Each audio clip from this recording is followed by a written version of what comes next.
বিসমিল্লাহির রহমানির রহিম। লোহাগাড়া সদরের ৪ নম্বর ওয়ার্ডের উকিলের পাড়ায় অসামাজিক ও অনৈতিক কাজে বাধা দেওয়ায় বিভিন্নভাবে হয়রানির প্রতিবাদে সংবাদ সম্মেলন।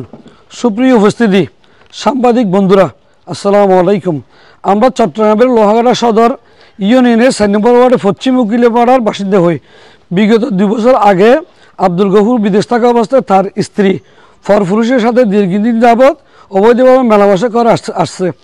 বিষয়টি জানাজানি হওয়ার পর সমাজের লোকজন তাদের সামাজিকভাবে ওই অনৈতিক কাজ থেকে সরে আসার জন্য বলা হয়, কিন্তু বারবার নিষেধ করার পরও সমাজের লোকজনের কথা অমান্য করে এই অনৈতিক কাজ চালিয়ে আসছে, যার ফলে গত 20-3-2025 ইংরেজি তারিখে সমাজের গণ্যমান্য ব্যক্তিবর্গের উপস্থিতিতে এক বৈঠক অনুষ্ঠিত হয়। এর 1 বছর আগে সমাজের লোকজন তাদের অনৈতিক কাজের জন্য কারণে সমাজ থেকে বের করে দেওয়ার দাবি জানালে আব্দুল গফুর স্থানীয় ইউপি চেয়ারম্যান ও মেম্বারের বিষয়টি মীমাংসা করার জন্য মৌখিকভাবে অভিযোগ দেয়। পরে বৈঠকে স্থানীয় ইউপি চেয়ারম্যান মেম্বারের স্থানীয় গণ্যমান্য ব্যক্তিবর্গের উপস্থিতিতে আব্দুল গফুরের স্ত্রীকে সাধারণ ক্ষমা ঘোষণা করে সমাজে বসবাসের অনুমতি দেয়।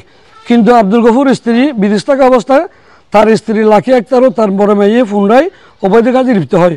পরে আব্দুল গফুর বিদেশ থেকে এসে বাড়িতে স্ত্রী সন্তানকে দেখতে না পেয়ে তাদের খোঁজখবর করেন। এক পর্যায়ে গোপন সম্প্রদায়ের ভিত্তিতে সাতকানিয়া সুরামণি ডালার বস্তি এলাকায় গিয়ে আব্দুল গফুর ও প্রতিবেশীদের সহযোগিতায় তার স্ত্রী বড় মেয়েকে অনৈতিক কর্মকাণ্ডে লিপ্ত থাকা অবস্থায় হাতে নাতে উদ্ধার করে বাড়িতে নিয়ে আসে। পরে স্থানীয় মসজিদ প্রাঙ্গনে মৌলানা ডক্টর মোহাম্মদ হক ওসমানী ও স্থানীয় গণ্যমান্য ব্যক্তিগত উপস্থিতিতে এক সামাজিক বৈঠক অনুষ্ঠিত হয়।